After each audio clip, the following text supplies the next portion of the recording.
Good afternoon, everyone. Thank you for joining us. My name is Jacqueline Nolte. I'm the Dean of Arts at the University of the Fraser Valley.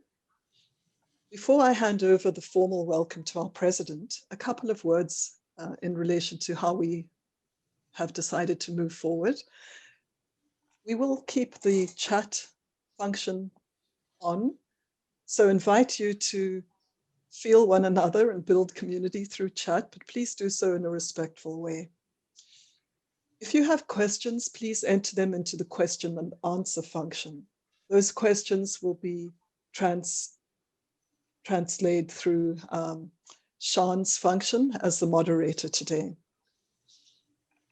So it's a great privilege now for me to hand over to the UFV President, Dr. Joanne McLean. Thank you, Jacqueline. Good afternoon, everyone. It's my honor today as a settler to this land to acknowledge that I am speaking to you from the traditional territory of the Halkomelem speaking Stalo peoples. And I express our gratitude and respect for the honor of living and working here in South Tumuk. This afternoon, I'm in Chilliwack at our CEP campus, and I marvel at the mountains around us and the river just to the south of our campus. And I invite all of you to consider the importance of the land where you reside and to acknowledge it in a way that is meaningful for you. So it is without exaggeration, I think, to say that the last year has been the most challenging for many, many people in our lived memory. The pandemic has differentially affected some segments of our society, and our own provincial health officer, Dr. Bonnie Henry, has acknowledged the importance of recognizing that COVID-19 may affect people who are racialized or in racialized communities differentially, perpetuating inequality and injustice. And in the face of an increasingly complex world, it is more important than ever that we continue to forge ahead with the crucial work of advancing human rights. Today, I look forward to gaining a deeper understanding of BC's Office of the Human Rights Commissioner's recent report calling for data that reflects the lived experiences of many, allowing their stories to be amplified and heard clearly by those in power. It is only when we collectively listen and work to understand these stories that we can push for the development of policy that effectively addresses systemic inequities and inequality. So today is an opportunity for all of us to listen, to learn, to acknowledge our privileges so that we may recognize our own responsibility and consider ways in which we can advance the necessary shifts that need to take place. And as a place of higher education here at UFV, it's important that we be a leader in these shifts, and I'm excited for the work that we have begun. Over a year and a half ago, I formed a President's Task Force for Equity, Diversity, and Inclusion. We have much work in indigenization, and I hope anti-racism going on our campus. And I'm proud of this group's collective work to date in helping to develop an EDI action plan for our university and for efforts to create and hire a new Director of Equity, Diversity, and Inclusion, Sandeep Hans, who will join us in April. So I'd like to thank my colleagues, our Dean, Jacqueline Nolte, and others at UFV who have planned today's event, and also to thank our panelists, Kasarai, Govender, Gwen Phillips, and Trish Garner. And let's move on to the main event. I'm delighted to introduce to you our event moderator, Sharnjeet Kaur Sandra.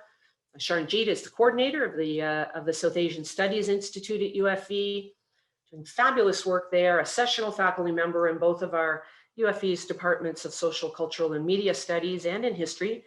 Sharnjeet is also a curator of exhibits at the Sikh Heritage Museum located in Abbotsford. And in her spare time, she's a PhD candidate in the Department of History at UBC, interested in looking at the effective experiences of museum visitors through a critical race theory lens. So Sharnjeet, over to you, please. Wonderful. Thank you so much, Joanne. I also want to thank the UFV partners for today's event, UFV's Community Health and Social Innovation Hub, or the CHASI, the South Asian Studies Institute at UFV, and UFV's Race and Anti-Racism Network at UFV. Before I introduce our panelists, I wanted to acknowledge the tragic shooting in Atlanta.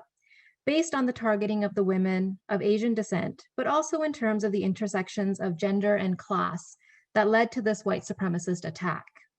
Canada is not free from extreme anti-Asian violence and racist hate, with a very recent report indicating a rise in 717% of hate crimes against Asians in 1 year alone. This sort of data and information need to be interrogated in many ways, and it is to these conversations that we turn to today as we discuss the report from the BC's Office of the Human Rights Commissioner titled Disaggregated Demographic Data Collection in British Columbia, the Grandmother Perspective. This is a powerful way to hone in on the reasons why and the urgency in which why this report and conversation matters so very much.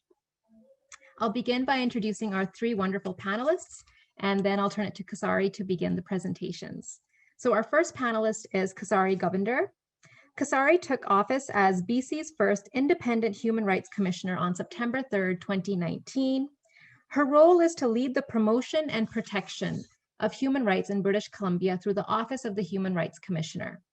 Govender has devoted her life to promoting human rights, with a focus on the rights of those most marginalized. She's passionate about using her skills as a lawyer and community builder to create a more equal and just province. She's worked closely with organizations and communities promoting gender equality, Indigenous rights, children's rights, the rights of people with disabilities, and the rights of immigrant communities. From 2008 until 2019, Govender held leadership positions at West Coast Leaf and was appointed executive director in 2011. She has co-authored key reports and articles and speaks widely on crucial social issues such as hate speech, access to justice, gender-based violence, and systemic racism. Her earlier work includes a pivotal role in establishing the Rise Women's Legal Center, a nonprofit legal clinic in British Columbia. Our second panelist is Trish Garner. Trish Garner is a tea-swilling Brit with a passion for social justice. Having gained their experience at the Canadian Centre for Policy Alternatives and working with Raise the Rates, an anti-poverty group based in the downtown east side of Vancouver, they led the BC Poverty Reduction Coalition for 8 years before joining the BC Office of Human Rights Commission. Through this work with people in poverty, they came to learn that it all comes down to relationships grounded in respect for each other. So they try to slow down, to take the time to build trust and relationships with folks, and now bring this foundation to their work. They're excited about the systemic mandate of the BC Office of the Human Rights Commissioner because they believe in going upstream to tackle the root causes of issues to prevent the crises. Our third panelist is Gwen Phillips. Gwen is a citizen of the Tunaksa Nation and has worked for the Tunaksa Nation Council for the past 37 years, holding a variety of senior management functions, at times overseeing departments of education, health, corporate services, traditional knowledge and language, and for the past decade, functioning as the director responsible for governance transition, leading the Tunaksa Nation back to self-government. Gwen is currently championing the First Nations Data Governance Initiative, a tripartite government initiative with a key objective being that federal, provincial, and First Nations governments have timely access to quality data to plan, manage, and account for investments and outcomes associated with the well-being of First Nations. As a member of the First Nations Health Council, Gwen is a part of the team that negotiated the transfer of Health Canada's BC Region First Nations and Inuit Health Branch to First Nations control, and she represents BC First Nations interests nationally in data governance as a member of the First Nations Information Governance Center Board. So each presenter will speak for about 15 minutes, and then we will have time at the end for Q&A, which I will be moderating, and I'll be reading out the questions after each of the presentations. So if I can call on Kasarai to begin, and I'll just share my screen. Thank you so much, Sharanjeet, for that introduction and for putting our work and our conversation today into the important context of what's happened in the world this week. I really appreciate that grounding. Thank you to all of you who are joining us today, taking time out of your day and your work to have this conversation. Trish and Gwen and I will be splitting our time today, as you've heard, to talk about the importance of race-based and other disaggregated data, and hopefully drawing some connections to what that means for you and your work and your institution. Before I continue, I want to acknowledge that I am here in what is now known as East Vancouver. I'm on the unceded and traditional homelands of the Coast Salish peoples, including the Musqueam, Squamish, and Tsleil-Waututh peoples. And as the descendant of migrants and settlers, and as BC's Human Rights Commissioner, I want to express my gratitude for the ways in which these peoples that I've just listed from the Coast Salish Nation have cared for this land and for this water for so many generations. I'm always pleased in these settings to see the incredible numbers of people that are come out to join us. The word data doesn't necessarily inspire passion, but I have seen through our work that it really does. And that a lot of people are really feel this connection to the work they're doing and to the change that we want to see in the world. Well, the pandemic leaves us all in this continual state of uncertainty and anxiety. I clearly share with all of you that this is indeed a crucial time to be gathering in these virtual spaces and delving deeply into the difficult human rights issues of our day. The collection of race-based and other disaggregated data has particular urgency in this moment. The pandemic has both exposed and exacerbated deep social inequalities, and many of the issues we are struggling with have far-reaching human rights implications. Data-based stories are uniquely positioned to make change by speaking a language that those in power can hear and understand. The goal of disaggregated data collection is to identify inequalities, advance human rights in Canada, and to really combat the impact of the COVID-19 pandemic through the collection of statistical data that is then mapped onto what we know about social inequities. As researchers, educators, students, and consumers of media, we all know the power that individual stories have to illustrate the larger injustices in our society. Disaggregated data overlays on top of that as a way of telling the larger story of inequality in our province, and I think reveals our collective power to make change or to inspire change. Next slide, please. BC's Office of the Human Rights Commissioner was reinstated in September of 2019. As you've heard, I was appointed on September 3rd, or started the work on September 3rd. This reinstatement marked the first time in 17 years that our province had a public body with the mandate to investigate and eliminate systemic discrimination in our social structures, in our laws, policies, and practices. One of our proudest accomplishments to date in the year and a half since we started this work is what we're here to talk to you about today, our work on disaggregated data. This work illustrates the significance of a strong evidentiary basis to human rights work. The basis of evidence that's rooted in lived experience and emerges through the disparate impact of public policy on various communities. On June 5th of this last year, we joined human rights commissions from across the country in calling on all jurisdictions in Canada to start collecting race-based and other disaggregated data in relation to COVID in particular. We joined a chorus of community voices that have been calling for the collection of this data in order to address systemic discrimination, both in this moment of crisis during the pandemic, but also writ large, also across government. On June 16th of this year, so just a couple weeks after our letter arrived, Premier John Horgan invited me at my office and the Information and Privacy Commissioner, Michael McAvoy, to provide recommendations on how to collect, store, use, and disclose disaggregated data in a way that furthers the aims of substantive equality without reinforcing marginalization. So as it says on the slide, disaggregated data generally provides subcategories of information, for example, by ethnic group, gender, occupation or educational status. And disaggregated data is unlike aggregated data. Aggregated data, of course, groups information together, and disaggregated data is parsed out in a way that can reveal inequalities and relationships between categories. Next slide, please.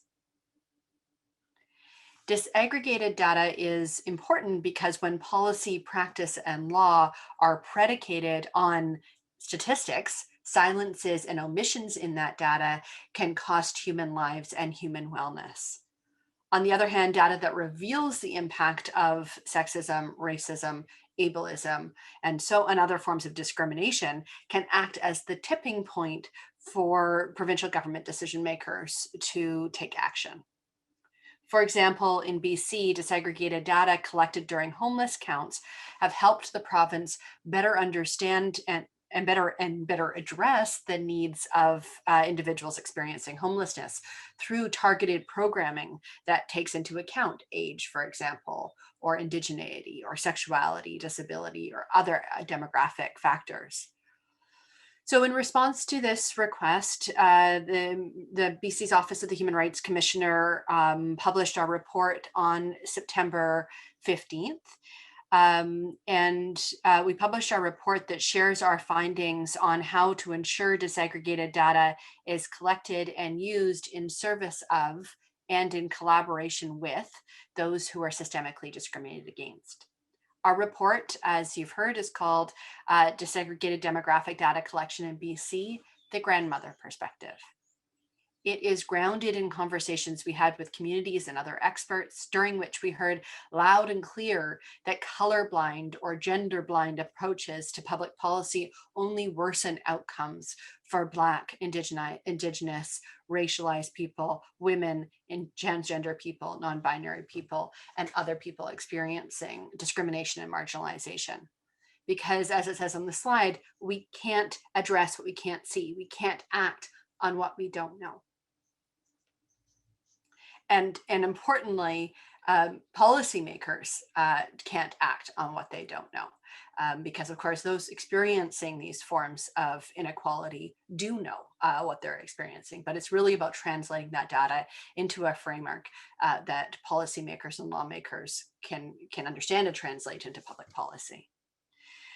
But of course, collecting and using disaggregated data is not without its risks, and we must ensure that we do so responsibly so that we don't end up reinforcing problematic biases and stigma. Next slide, please. Thank you. As a starting point, we need to be clear that the project of collecting disaggregated data is about unpacking the impacts of racism rather than measuring race itself. And in the report, we talk about how race is a social construct. As the Deputy Provincial Health Officer for Indigenous Health, Dr. Danielle Ben-Smith said to us in our consultations, we need to be explicit about what we're measuring with disaggregated data. We're not measuring inherent deficiencies in different groups. We're measuring the negative impacts of longstanding structural racism and social exclusion on the health of Indigenous and racialized peoples. Excuse me.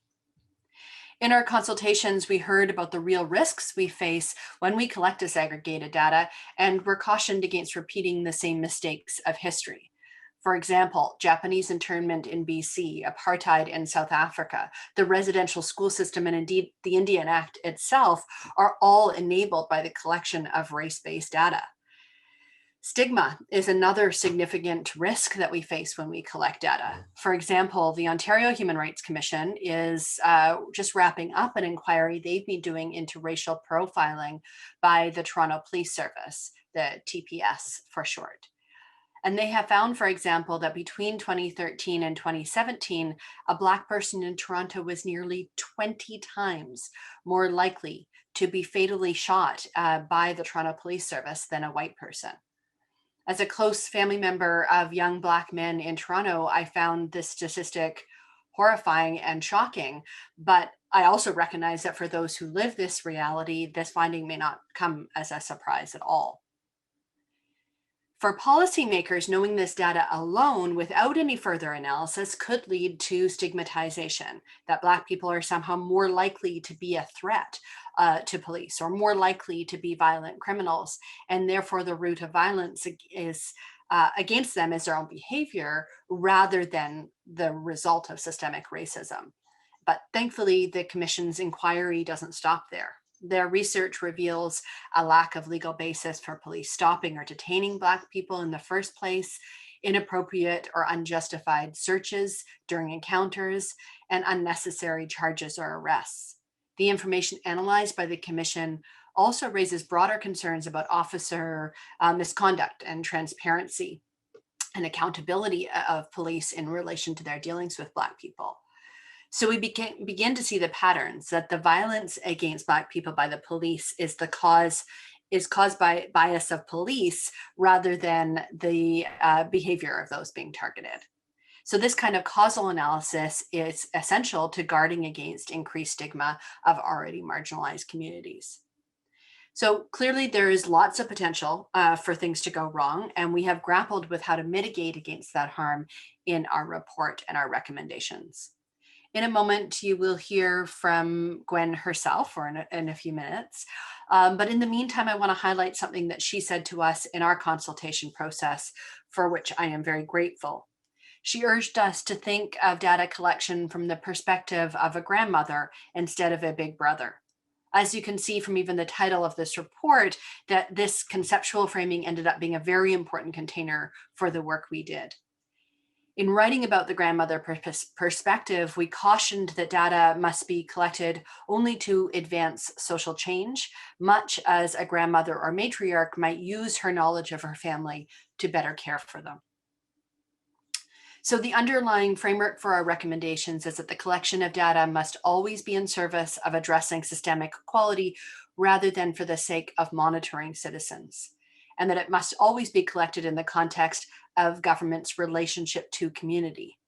Building a respectful relationship must come first, because you can't have transformative social change without that foundation in relationship. Next slide, please. Our research used a human rights-based approach to arrive at the conclusion that communities must have some control over their own data sets to limit the chances of it being used to perpetuate racist divisions or discriminatory provisions or to reinforce stigma. Our key recommendation is the establishment of a legislative structure, what we call here the Anti-Discrimination Data Act. And this would this legislative framework would support the collection of disaggregated data in service of systemic equality, with the meaningful involvement of marginalized communities through the use of a community governance board. We were pleased to see our recommendation for new legislation reflected in the fall 2020 mandate letters of both the Attorney General and the newly created position of the Parliamentary Secretary for Anti-Racism Initiatives. I very much believe that careful curation and analysis of provincial pools of disaggregated data will help us surface collective experiences of systemic inequality and forge new insights into intersections, relationships between groups, identities, and access to our human rights. So with that, I'll turn the mic over to Trish to provide more details on the research, the framework for the report, and our recommendations. Over to you, Trish. Thanks, Kasarai. And I'd like to echo Kasarai's thanks for the opportunity to be with you here today, at least virtually anyway. And also to let you know that I'm also calling in from what's now known as East Vancouver, which is the traditional ancestral unceded territories of the Musqueam, Squamish, and Tsleil-Waututh nations. Can we move to the next slide, please? Thank you. First, I want to thank again Gwen Phillips of the Ktunaxa Nation for gifting us her grandmother perspective as the fundamental principle for our work on disaggregated data. It is just such a powerful shift from control to care, and I'm so glad that you'll get to hear from her in just a few minutes now. I also can't thank enough the many other community members that we spoke to during this process. These community leaders and academic experts, and often wearing both hats, have been driving this issue for decades, and they were so generous with their time and expertise. So Kasari's outlined some of the risks and benefits of disaggregated data collection, use, and disclosure. And I want to just start with a story of how those risks and benefits play out on my body. So as someone who's had chest surgery but hasn't taken hormones, as someone who goes by my birth name of Trish, but is Papa to my kids, as someone who identifies as non-binary and transgender, filling out one of those seemingly simple demographic surveys is never a simple task for me. As I read through those categories, I have an emotional, a visceral response. My heart beats faster, my stress levels go up. I know I'm real, but will the survey deny that by only including male or female, man or woman? And on the flip side, the feeling of safety to see myself in survey categories is overwhelming. And that affects how I will respond to the survey and how I will respond to the researchers or the service providers, depending on the context that I'm in. And I tell you this for a few reasons, just so you know what's at stake. In one way, a simple survey can lead to these intense feelings of danger or safety and the impact that that has on individuals and communities. So people will hide in the categories you give them. And participant safety gives you better data. Also, I tell you this so you can see how this was part of our research approach in recognizing who we are in relation to projects. And I'll say just a little more about that in a second. And so that you can build this into your methodology as you design projects, as you do the work on campus there. Next slide, please.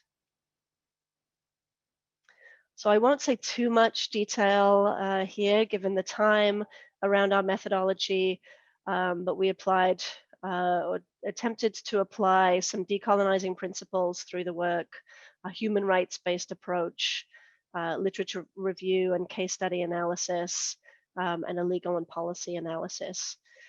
The time frame was very short, as you would have heard in Kasari's story there. We really only had 2 or 3 months to complete this project.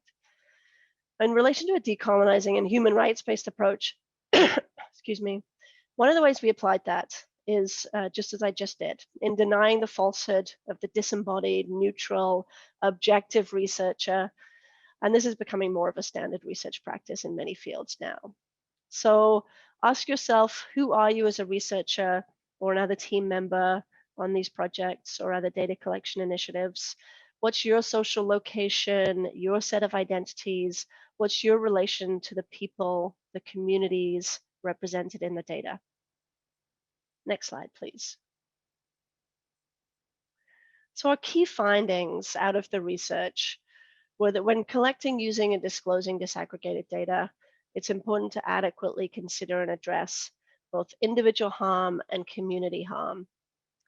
And I'll just touch on these a little bit before saying more.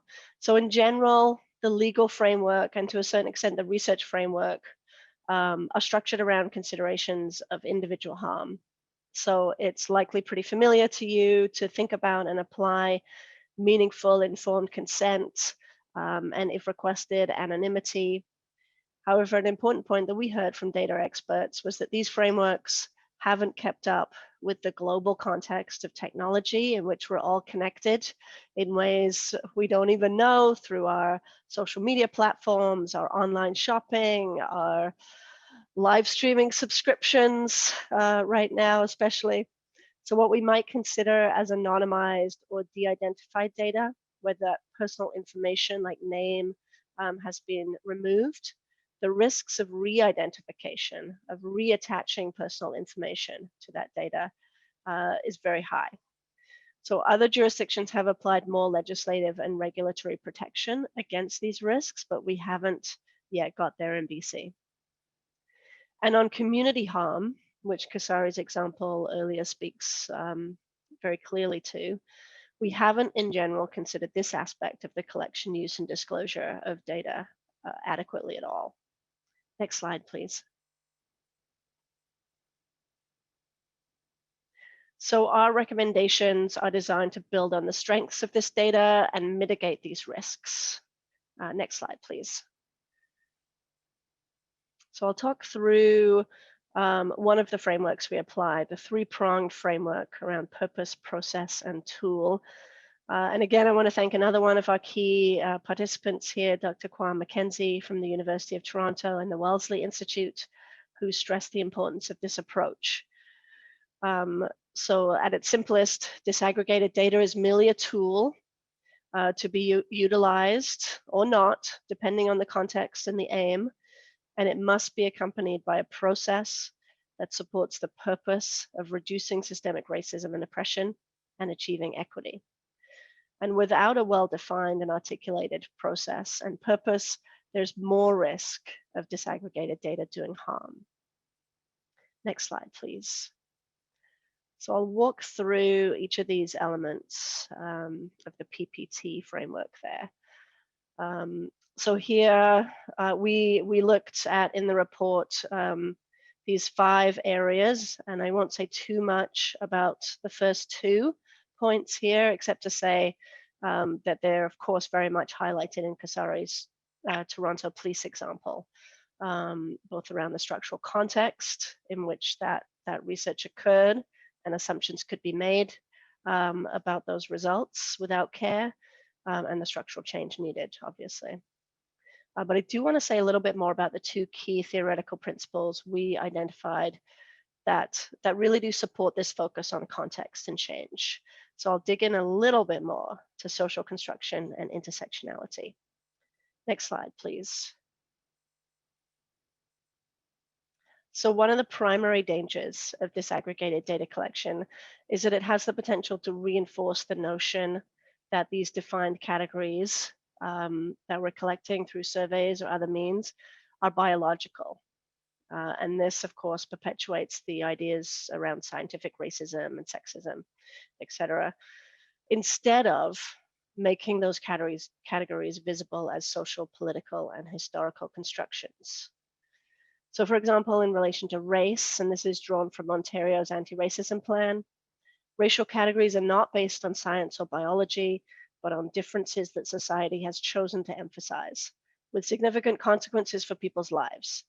People can be racialized or constructed as a race, not only based on skin color, but also other perceived characteristics such as their culture, language, customs, ancestry, country, or place of origin, or religion, as is the case with Islamophobia and anti-Semitism.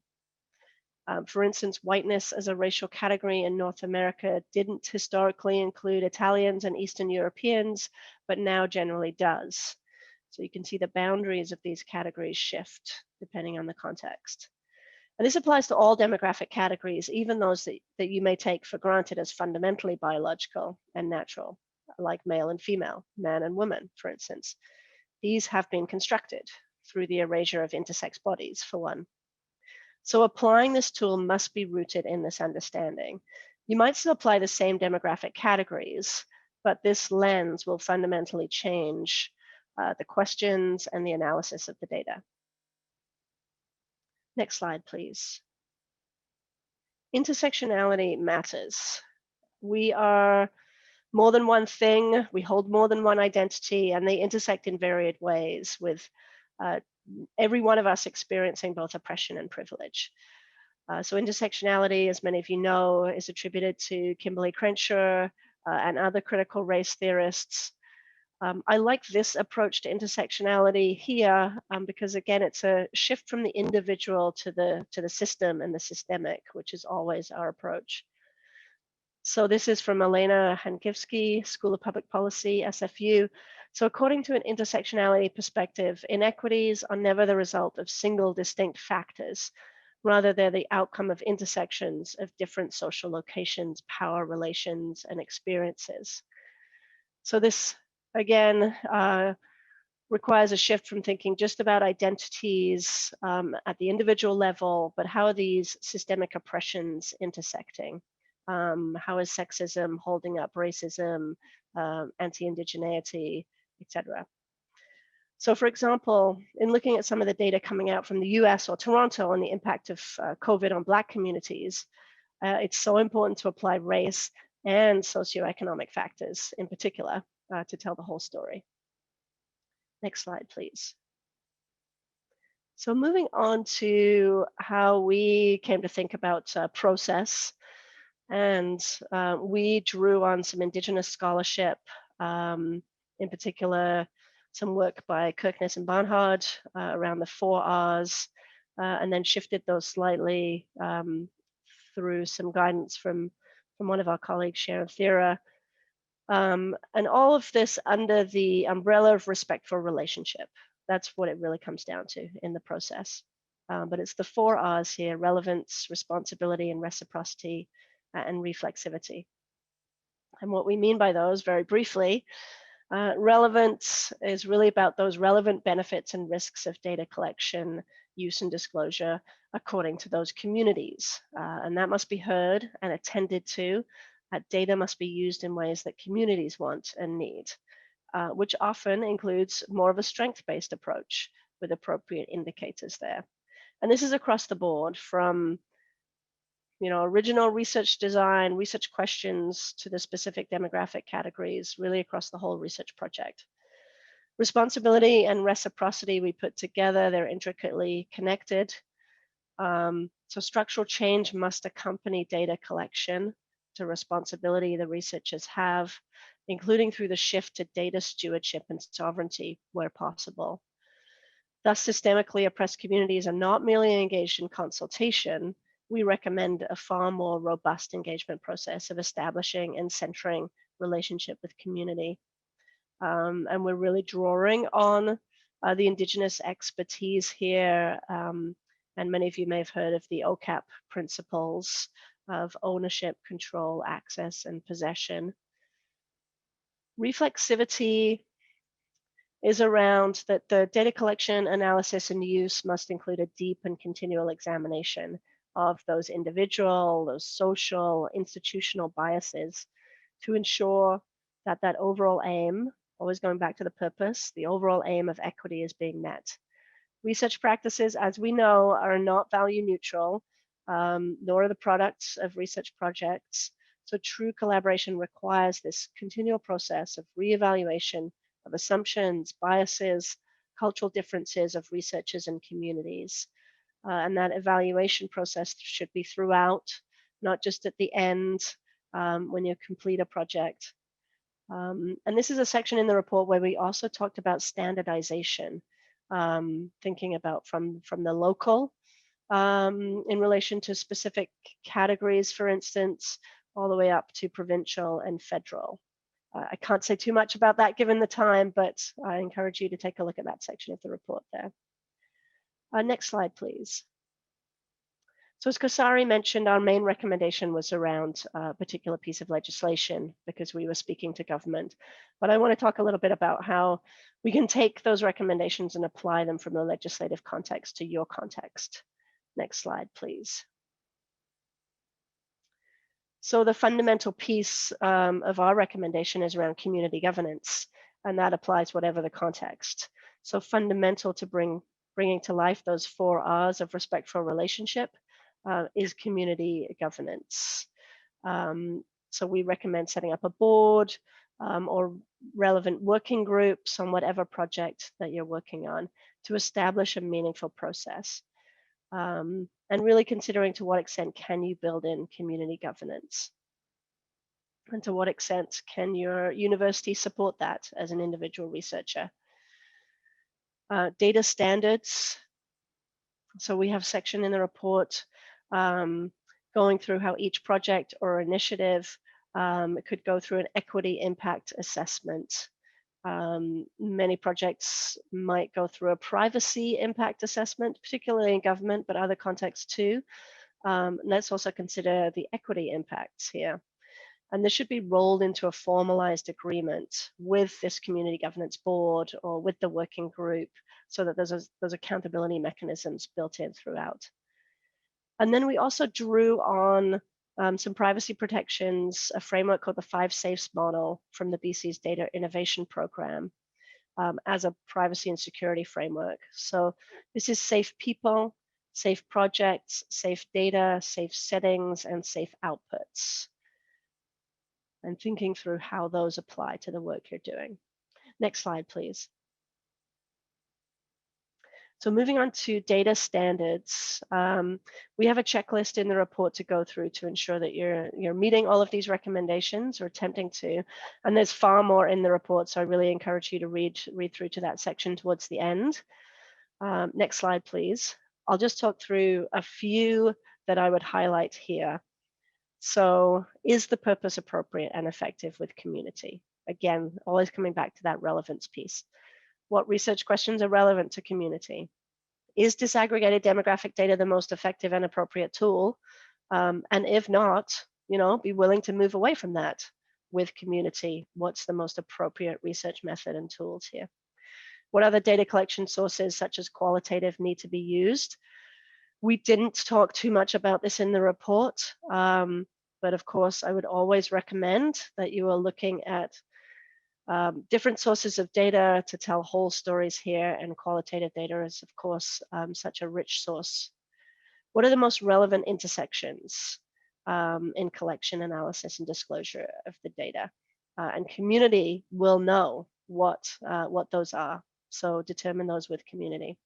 And what categories should be included in demographic questions in order to we had a question about this coming up, but in order to most accurately reflect the community, you will never get there totally, but to get there as far as you can, work with community to come up with those categories, because they will know how they describe themselves, what kind of identity categories and terms and language feel safe for them. So notice that we're finally at the T of PPT, the tool of disaggregated data collection, use, and disclosure, and it's the last thing I'm talking about this afternoon. And we really recommend that approach in your project. Maintain your focus on purpose and process, and invest the time and energy there so that we can do this work differently in order to make a difference. And I'll pass it over to Gwen. Over to you, Gwen. Thank you for saying that, Trish, because we have a saying at the Ktunaxa Nation based on the research work we did in the community development approach around fetal alcohol exposure, and that's try differently, not harder. So I want to thank the BC Human Rights Commission for doing this work, to the province for asking that it be done, and of course to the hosts of today's event, UFV, and all of you for being here today. I'm joining from my home in the Kootenay region of British Columbia, Ktunaxa territory. In addition to the grandmother's report, you will be aware that there was another report recently tabled in BC, providing evidence of what we have long felt, that there is a high incidence of anti-Indigenous racism in the healthcare system. So yes, absolutely, disaggregated data, disaggregation of data is necessary. And when processes are inclusive, they promote democracy and enable good public policy. Myself, I'm the youngest of 7 children, and I had 4 big brothers. They knew too much about me, and they used it against me when it suited them. We were kids though, but I'm a grandmother now. I identify myself as a grandmother, not just in biological terms, but in cultural terms, with regard to my role in the Ktunaxa society. I am a woman who's acquired knowledge over time. I'm biologically a grandmother as well. But I'm expected to perform a role within the Ktunaxa society more broadly, and not just within my own family. I'm expected to know what good behavior is and how to intervene in a kind way when necessary, to show others how to do things in a good way. And I'm expected to know and tell the stories so that we remember. So absolutely, qualitative remembrance is important. Institutions should think more like grandmothers. Data generated through research or other means should only be used to improve well-being of people and our environments, physical, social, cultural, economic environments. Identity is core to well-being, and ownership of identity is self-determination. The Ktunaxa people are self-determining. We share a common history, language, culture, and worldview. We are a distinct society and one of the 34 unique Indigenous language groups of BC. There are over 200 First Nations governing bodies that make up these 34 Indigenous nations. There are also Inuit and Métis people that live in BC, but this is not their ancestral homelands. We do recognize them as distinct societies. Within the Ktunaxa society, we also, of course, recognize that individual people are self-determining, and other ways besides being Ktunaxa, philosophy, gender, examples. Indigenous people belong to nations, and we live in communities, cities, towns, rural and remote regions, and we do not suddenly become urban Indigenous people when we're not living in our communities or in our homelands. For me, I would be a Tunacha living in Vancouver, possibly. But we shouldn't be putting labels on people and giving them a new identity without asking them first who they are, letting them have the opportunity to self-determine, self-identify. Tunacha identity has been controlled by the federal government for 100 years or more. We were called Kootenai Indians and put on reserves with names like St. Mary's. Okaklik nuhus akbarki, hunini Tunacha, okaki kanakini akanahonek, okaki kanakini yakit aknukseit. I am from Tobacco Plains, and I am Akanahunik, but I'm also Tunacha. I've been an Indian, a Native, an Aboriginal person, a First Nations person, and now I'm an Indigenous person, other people's labels. To get to real recognition, to real respect, it's recognizing the Tunacha as a distinct society. We're not the same as the Hokomelem speaking people of the Coast Salish Nation. Huninik Tunacha. So we have to be careful in terms of use like indigenization, because what does that really mean? 34 unique societies in BC. The Tunacha want to be recognized as the owners of our intellectual property, and we want to be the ones to describe who we are to the world. Next slide, please. It's difficult, though, as one nation to try to stay on top of who's doing what research-wise, especially when the terms are used like Indigenous peoples, etc. As Tunacha people, we've lost valuable data that was collected by researchers. When we just apply policies, standard research policies, our data that was very, very intimate data related to exploring fetal alcohol exposure levels and impacts. And this was done in the early 1990s. That data was destroyed after 7 years because it was treated with institutional records policy. It wasn't recognized that that was the data that related to my nation's people. Perhaps the individuals owned their data. We didn't have free, prior, and informed consent standards then like we do now. However, we're seeing shifts in research data policies to better recognize and begin to align with our interests as unique Indigenous societies with the right to own our identity. And researchers are understanding that they have to try differently, not harder. I recently spoke to a grant applicant, as summarized here. You'll see it on the screen. And the genuine interest of this researcher to immediately respond to and apply the grandmother's perspective really excited me. Her desire to question the purpose of the research, to establish relationships with the people affected by the process, and define the process with the people, to determine how to use appropriate tools and understand, really understand the people in order to really do a good job of doing the research. And I hope to see more of this shift on a grander scale, not just because, of course, of this grandmother's report, but as you are probably aware, there has been recently a new policy tabled by the Tri-Agency Research Data Management, or Tri-Agencies, excuse me, and it's in relation to research data management. And so the research data management policy speaks to really looking to support Canadian research excellence by promoting sound research data management and data stewardship practices. This policy is not open data policy, however. Each post-secondary institution and research hospital eligible to administer CIHR, et cetera, grants will be required to create an institutional RDM strategy and to notify the agencies when it has been completed. The Canadian Institutes of Health Research, Natural Sciences, et cetera, the granting agencies, really are now looking to bring their policy in line with the concept of Indigenous self-determination and in effort to support Indigenous communities to conduct research and partner with the broader research community. The agencies require and recognize that data related to research by and with First Nations, Métis, or Inuit, whose traditional or ancestral territories are in Canada, must be managed in accordance with the data management principles developed and approved by these communities, and on the basis of free, prior, and informed consent. So things are changing.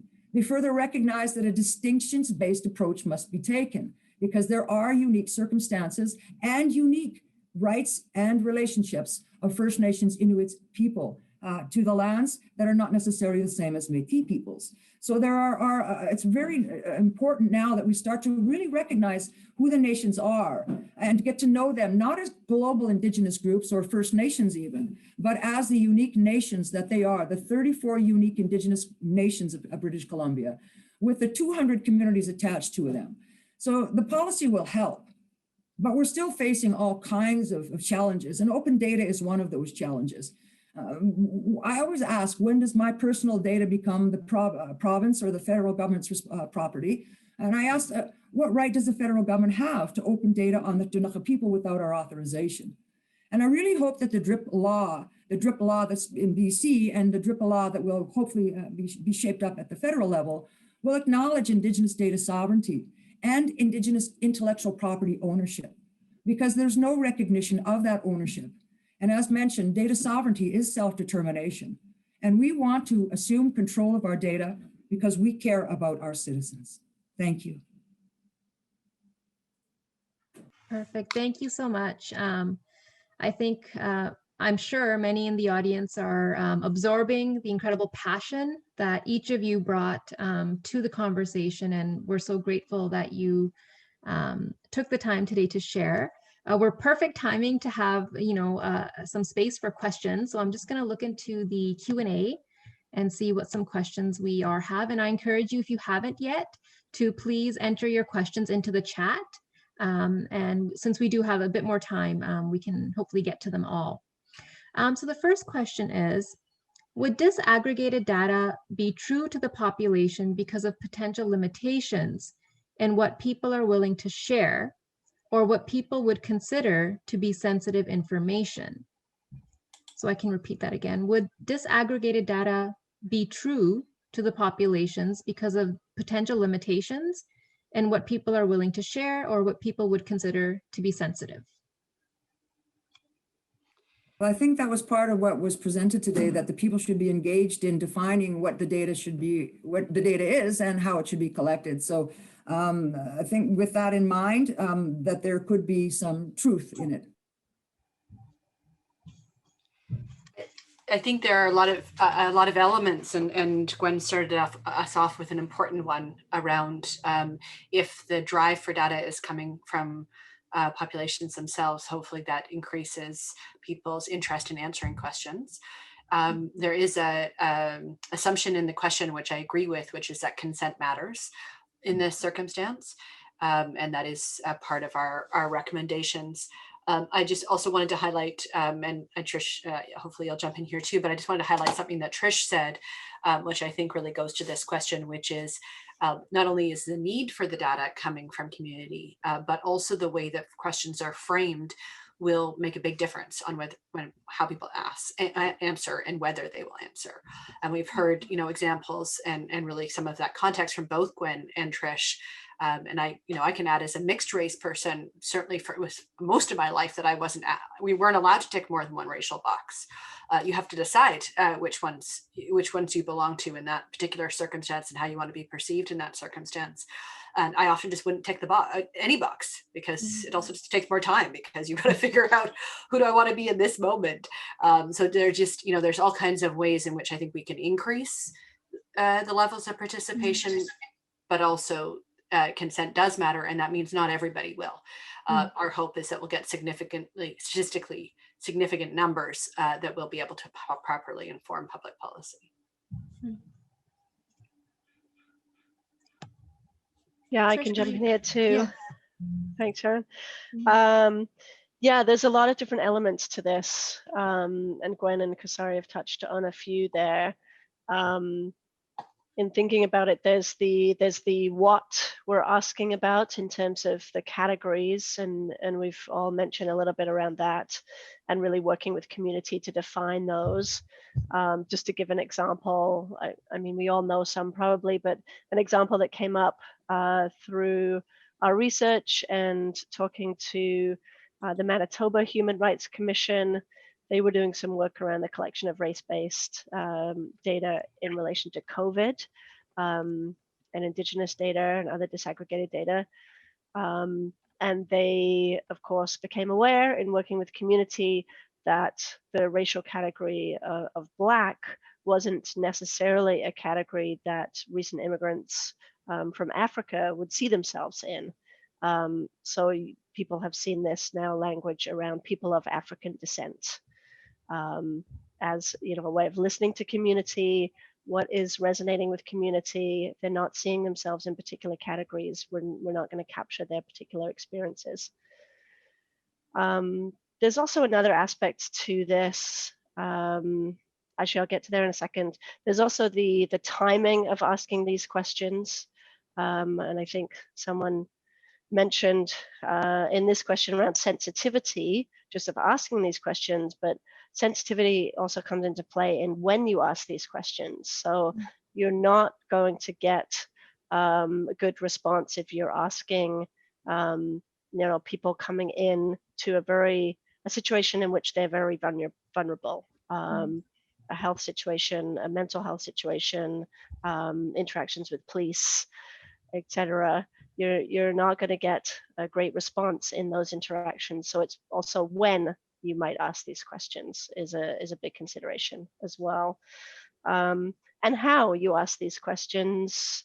There is, of course, you know, the more kind of traditional census-based approach, where it is a checkbox kind of approach, or there's much more open-ended questions that allow for more self-identification and then require more work from the researcher in the analysis side.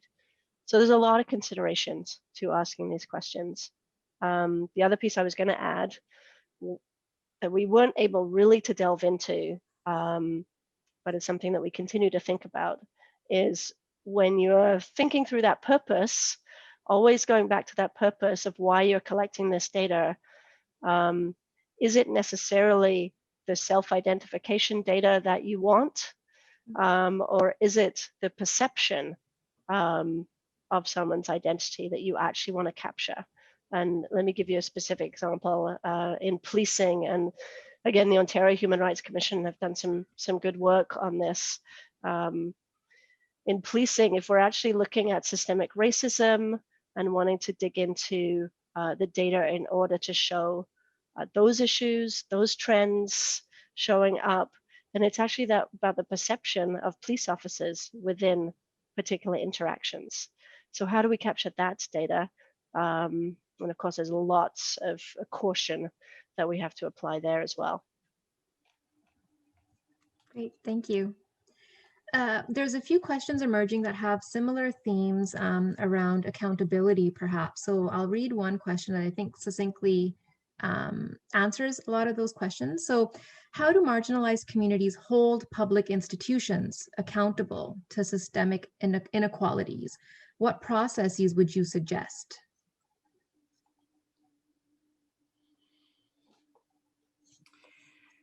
Maybe I'll just start us off with one of the recommendations from the report, which is part of the accountability framework that we put in place. And I want to be clear that the report itself is really aimed at government. And in following up on this work, as we've been talking about it publicly, we've been really working on drawing these connections to various other institutions and organizations that want to collect data and forms of research that want to collect data. So it's not that it doesn't have applicability to those contexts, but we were really starting and focused, given the time we had, on how government does this. So in that framing, the accountability mechanisms that we proposed were in the context of legislation. That's why we proposed this Anti-Discrimination Data Act, or what we call the Anti-Discrimination Data Act, and embedding it in legislation in that way was a way of putting the framework not just as a series of theoretical kind of suggestions on how data is collected, but really legislating it, making it clear, and building in what kind of information and how it's collected and why we would collect it in the first place. All the kind of recommendations that Trish went into some detail about. And so that's one piece. And then the other, one of the elements of the legislation that I think is important for accountability as well is the purpose piece of the PPT framework that Trish talked about. So the way we suggested embedding that into the legislation was explicitly connecting the purposes of data collection had to be in service of the purpose sections of the Human Rights Code, the Poverty Reduction Act, or the Declaration Act. And by Declaration Act, I mean the Declaration on the Rights of Indigenous Peoples Act. So those three pieces of legislation all have purpose sections that talk about the systemic kind of issues that they're trying to grapple with.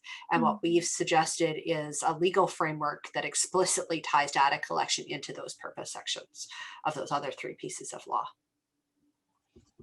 So just as I was making my presentation, acknowledging that each post-secondary institution and research hospital is going to be required to have an RDM policy in place that actually meets a new test.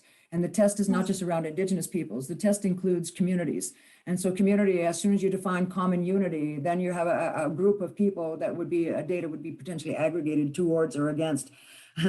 And so I think that really, if I think about University of Fraser Valley, for instance, having a data policy that recognizes each distinct community as they are identified. And I say, for example, OCAP was designed for Indigenous people, by Indigenous people, First Nations specifically.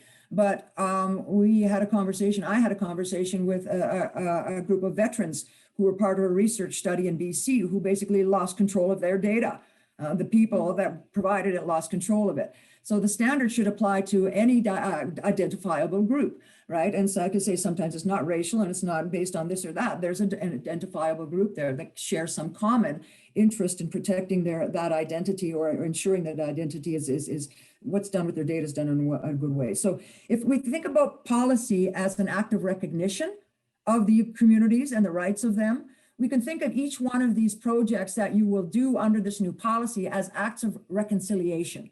It's to bring the relationship closer. So, not so much looking towards the space of ethics anymore, that's that articulated space between the researcher and the community studied, but to bring them and get rid of that and have really deep understanding there, to really bring those communities together, right? So each project would be an act of reconciliation, which I would hope would get you closer and closer and closer to understanding. Trish, did you want to add anything? I mean, just to say that, as Kasarai mentioned, in our particular recommendations, we are attempting to build in those accountability mechanisms at the forefront, so that this kind of response, hopefully, is not needed. That hold public institutions, hold government's feet to the fire, because we're really trying to embed that community governance system at the beginning of any project. And in terms of the larger question here, I mean, there are any number of strategies and tactics and approaches to systemic change in order to hold public institutions accountable to systemic inequalities now at this stage we're at. Another question received was, can you please expand on the roles of trust and power dynamics in the process of collecting, managing, and using data? How can trust and equity be progressed in these spaces? Do you want me to repeat it? I'll tell you, as a First Nations person who's had the federal government collecting copious amounts of data on us with a definite power dynamic of, if you don't fill out the form, you get no money, you have no programs in your communities, your people might starve or die. That's literally still happening, okay? So the power dynamic is real. The trust issue in behind that, how do you trust somebody that treats you that way? So it's real, it's there, I feel it every day. Thank you, Gwen.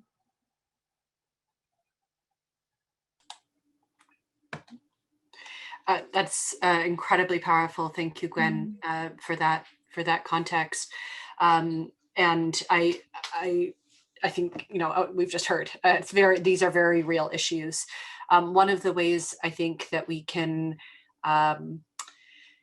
depending on whose perspective we're talking about, but if you're talking about as an institution who wants to build that trust, one of the ways clearly is not to tie the disclosure of data to access to services, as Gwen's just said, and really to separate out, to have true consent to providing this information, which, as we know, consent in the kind of circumstances that Gwen just outlined that's not consent, that's coercion. So that's one way I think we can build trust, and the other way is to ensure that this tool isn't being used purely for the purpose of collecting data and to monitor citizens, so that we just have more and more information. It's not information for information's sake, it's information to make change. So, I talked about tying it to the purposes of the legislation. Well, that's still sort of in the realm of theoretical. Let's actually tie that down. So if we collect data and we understand, for example, that, like the Toronto police example, if we understand racial profiling to be happening in a police service because of data that's being collected and analyzed and disclosed, that action needs to flow from that. And if action doesn't flow from it, next time those questions are asked, people will not share their data if they can help it, because they can't see how that, all of us, I'm sure, can relate to that to some extent. But so clearly, for those of us who have experienced historical forms of discrimination and historical and ongoing forms of discrimination and oppression that Gwen just explained to us, which I think is such a helpful framing for us to understand how we can move past that. Don't do that. Don't do the kind of situation that the deeply entrenched colonial system of collecting data that's both dependent on access to services and also doesn't result in positive action for the people whose information is being collected. I know that sounds simpler. I don't mean to make that sound simple, just emphatic. Thank you, Kasarai. Trish, did you want to add anything? Well, thank you, Gwen, for speaking from the heart there. This is what it comes down to, right? The power dynamics and the trust needed to move through them in a good and meaningful way. The reality is, as Kasarai outlined, that the history of data collection within the colonial context, anyway, is that it has been used for horrific purposes, to control and monitor citizens, as Kasarai mentioned. And Gwen and the Chakha Nation, her peoples, and other Indigenous First Nations, Inuit, Métis people have felt that emotionally, spiritually, physically. And that's something that white researchers coming from other points of privilege need to engage with continuously through their research and through the work that they're doing through institutions. And that's why the framework that Gwen offers of the grandmother perspective is so powerful in shifting from control to care. And what do you need to know to care? You don't need to know everything. But what do you need to know? And listening to the people within your care on that question. And it takes time, and that is often a problem with governments and other public institutions. These are not fast. We're not talking about quick and easy solutions here. These take time. It takes time to build trust. Initial relationship building, and it's going to take time to shift these powerful colonial power dynamics that we have at play. And so it's being brave enough to slow down and focus on relationships and start from that point. And that's a hard thing to do for many of us. But very real. I think the other piece of this is to lean into the emotional aspects and the spiritual aspects of this work. And you will face anger and frustrations, as well as joy and optimism from communities that you're working with, but don't back away from that. Go into that open-heartedly, wholeheartedly, and try and move through it with community. Thank you, Trish. I wanted to ask a question from a student, actually, so I'll just read the question out. Thank you so much for this discussion. As a student of color, what changes would you like to see in how educational institutions collect and deal with data? What are the impacts of collecting disaggregated data on students? So what changes would you like to see in how educational institutions collect and deal with data? I know I used to collect education or data for the school system when I was a director of education. And again, it was about money. It was about how many people are in the seat at a particular time so that the transfers can occur. It wasn't about the quality of the education. It was about numbers, to ensure that there was numbers to drive numbers. So absolutely, when Trish was talking about the necessity to actually bring qualitative and quantitative together, data together to complete a picture, that's so, so critical. Right. So for me, I think and thinking about the being a person who's had data collected on me, it should not just be to meet a quota. It should actually be to meet my needs.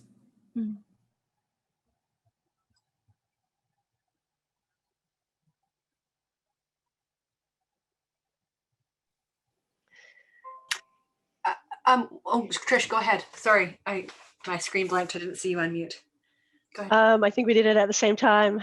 Just to say, it's always, bring it back to that purpose. Why is an educational institution collecting this data? And like Gwen says, is it to fill the quota? Don't do that. Is it to meet her needs? Then yes. Is it to identify barriers to meaningful inclusion and participation within an educational institution? Then yes. And what does that lead to? What are the recommendations? What are the changes needed? What are the action pieces, as Kasarai was reminding us about, always leading to those action pieces. So why? Yeah, always come back to that. Why are you collecting this data? For what purpose? Yeah, that's kind of where I was going to go with it too, is following through on what the results are of collecting the data. And, one of the pieces that I think is happening in institutions, certainly some that I'm keeping an eye on, is that the data is being collected with the right purposes in mind, but what to do with that data is a big question mark. That folks, there's, collecting data is there's so many calls to action on that part right now, that folks are taking that leap, which in some ways is wonderful to see, because it's some great momentum around collecting data, and we don't want to stop that from happening. But what we do want to see is that we do it for the reason we're collecting it is not just sort of with the well-intentioned goal of equality, but actually with concrete actions that flow from that. So, for example, we want to ensure that diverse student populations are being accepted into university or post-secondary and making their way through and graduating and functioning well. Well, how do we do that? It's not just about the data of the entry points or the graduation points. It's, well, what do we do? How do we then create curriculum that actually meets the needs of diverse students and diversity, I mean that in every sort of way of that word, and all kinds of identity factors.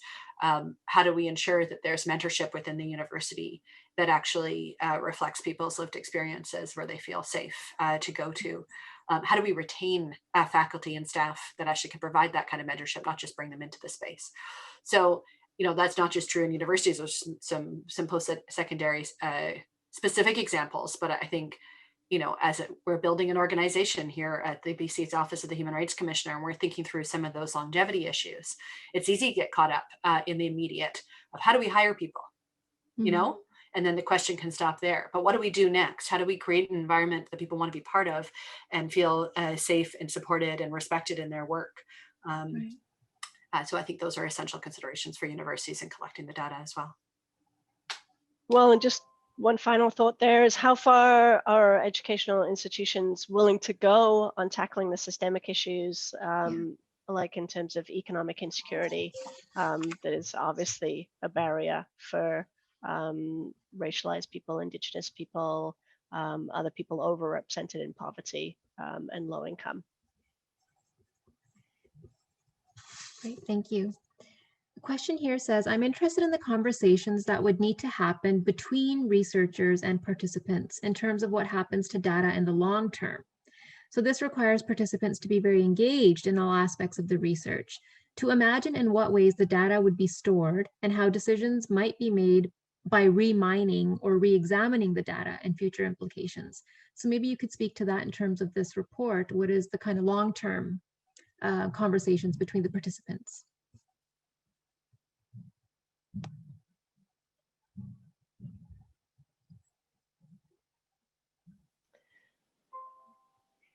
Gwen, do you want to start on the long-term impacts? I've had a number of, I've mentioned earlier about data being treated only as research property and not as the property of the informants. And I think we've come a long way with that. And as of late, I participate in quite a few research projects. I don't know why, but I do. And I have taken to actually making a cause of adjusting the consent forms almost always now.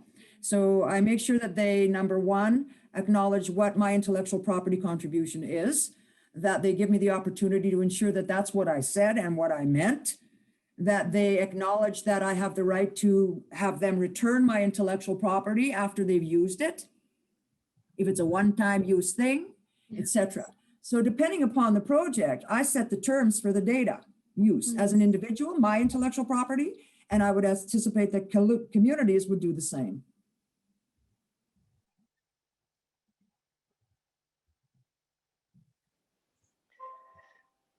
Yeah, this is another great question. Thanks to the audience for all of these great series of questions. This is critical in the way that we were invited to do this research. The focus was really on the collection of this data, and that's often what you'll hear talked about. It's disaggregated data collection, and we really tried to shift the language so that we're always talking about data collection, use, and disclosure. Within that use is storage as well, because these are fundamental pieces of mitigating those risks around community harm, and they have to be thought through for the longevity of a research project, and the longevity of data storage and what might happen to that data. Knowing now there's also institutions that are designed to assist nations, especially in thinking that a lot of First Nations community governments don't have a lot of capacity, to assist them in taking care of their data. So there is a National First Nations Data Institution that I sit on the board of, and they have a data center. So for population data, they protect that data and they make sure that we retain that data for as long as we're able to, which hopefully is for all time. And I'll tell you, there's a real concern for me in something right now, because there was the data that was collected through the residential schools process in having all the students provide information in order for them to be as individuals, testimony of what's gone on to us as a class of people, as a group of people, as societies of people. But the data has been treated as personal data, not necessarily as belonging to us as group of people who were impacted by processes that, so that data is destined to be destroyed by default. And it's a significant piece of Canadian history. So I'm going, who is actually on this case? So I keep pushing. So my immediate response is, no, it should be redacted by default, but then it should be banked and stored for the purposes of Canadian history. Number one, I would hope that the Archives of Canada would consider this important. Maybe not. So as we look towards the future of the BC First Nations Data Center, which we're working on now, we would see these types of data these holdings of data that are in other environments to be able to brought into this environment for future storage. And then those groups of people who are owners of the data would then set the parameters for future data use, access and use. Thank you, Gwen. Yeah, so bringing it back to consent, it's not just a single point, a single time of giving informed consent. It's a continuous process at various important stages in a project of giving consent. Or, as we recommend in the report, it's actually really beyond consent, because it's community driven, community led, community owned. We actually are encouraging researchers to reach out to communities when they're trying to figure out what they want to study and find something of interest to a community, so that they can do this very meaningful, purposeful, applied research that brings immediate change, perhaps. I was going to say, Trish, your comment about being community-centered is actually a great segue into perhaps the last question, which asks, would it be beneficial to include context experts in the process of gathering and sharing data? So a middle ground between both researchers and the community to help build trust and ensure the researcher understands the needs of the community. Context experts meaning someone who's from the community. who's experienced what researchers are looking for.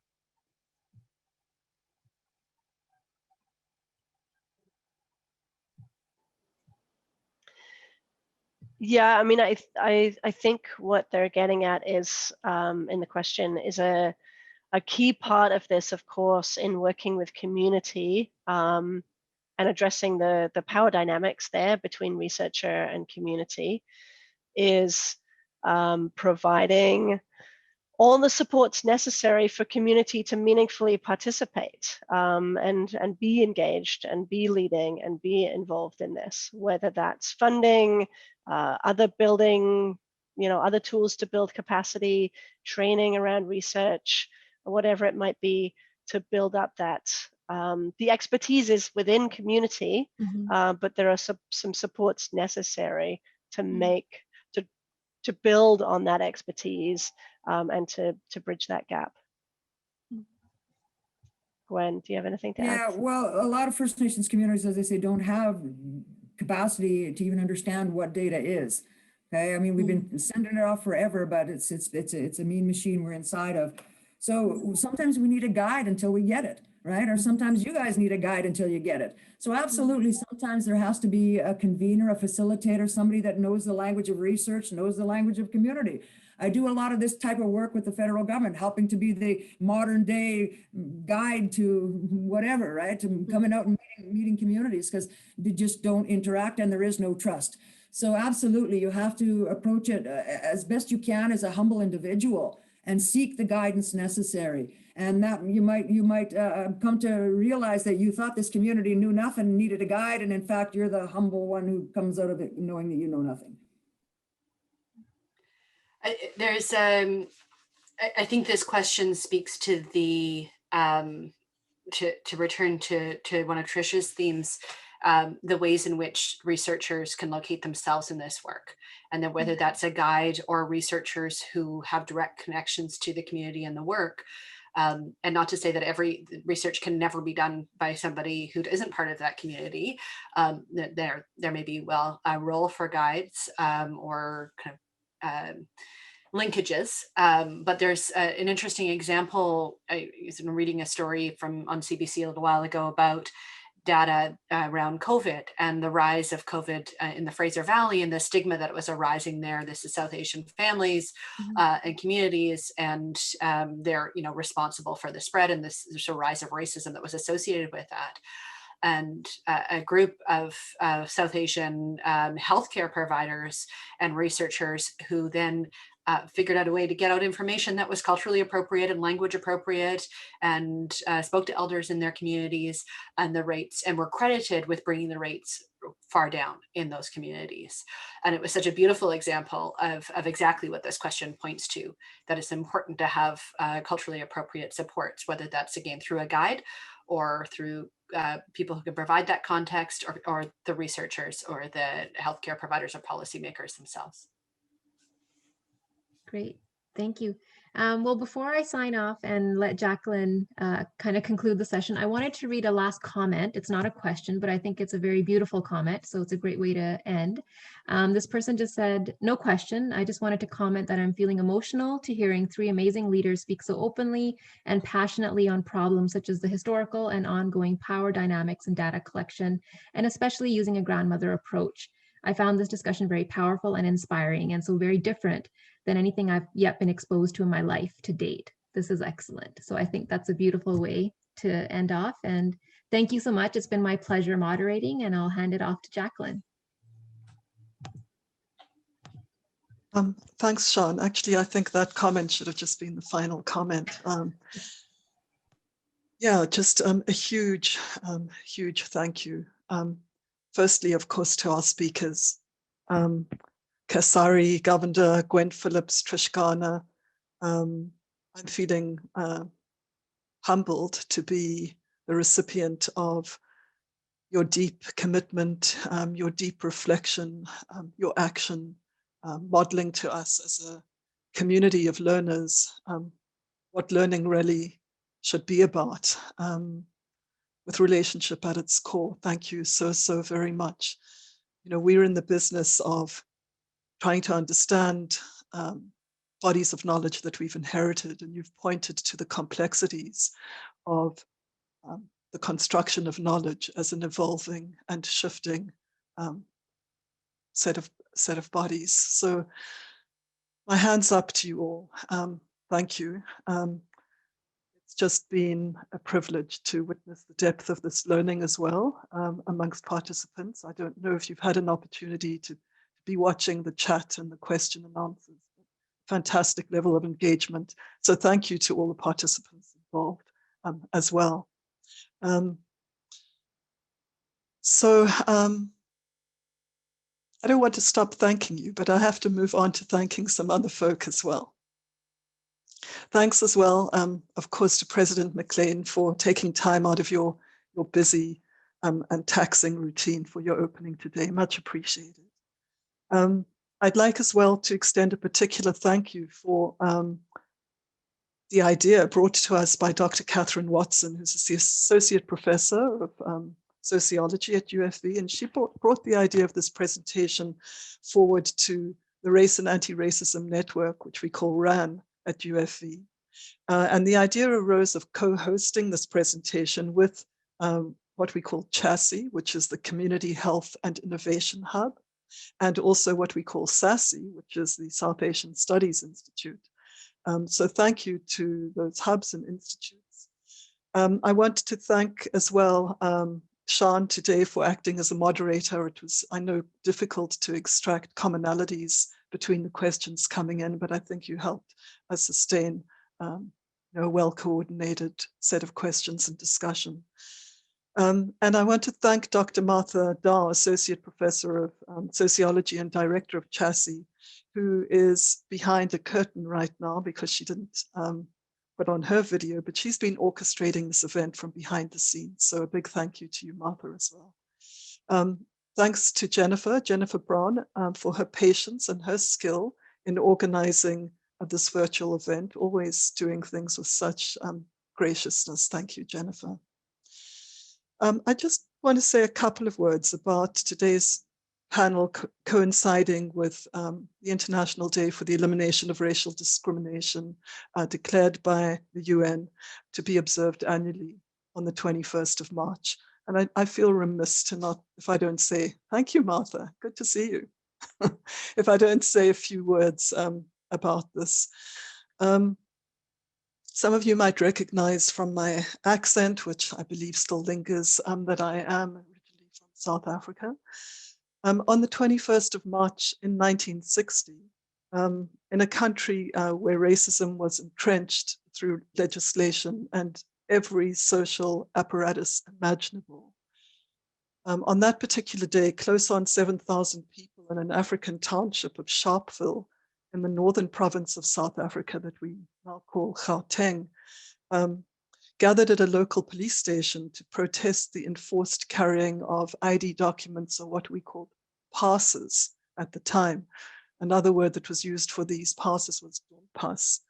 And these passes were designed to control and monitor and limit the movement of people who had been classified through just the most devastating series of arbitrary classifications of people as Black, as colored, as Asian, mixed race, as other, everything else being sort of dropped into that category. And the South African police at the time, serving the apartheid government of so-called separate development, opened fire on that crowd of 7,000 people, killing 69 people and injuring 180 others. So the 21st of March is a time to remember this incredibly courageous act of protesters who are standing up against a militarized government founded on the very principles of white superiority. And that act serves today as a reminder and as a symbol of the need to fight against persistent racism worldwide. It's a reminder of racial discrimination's negative and tragic consequences. So I wanted to speak to the audience today about this because South Africa was a country that used disaggregated demographic data to intentionally separate and cause harm to individuals and communities. there was an express policy to prevent people of color from so-called rising up through the ranks of social and economic power, and to limit certain people to certain categories of labor.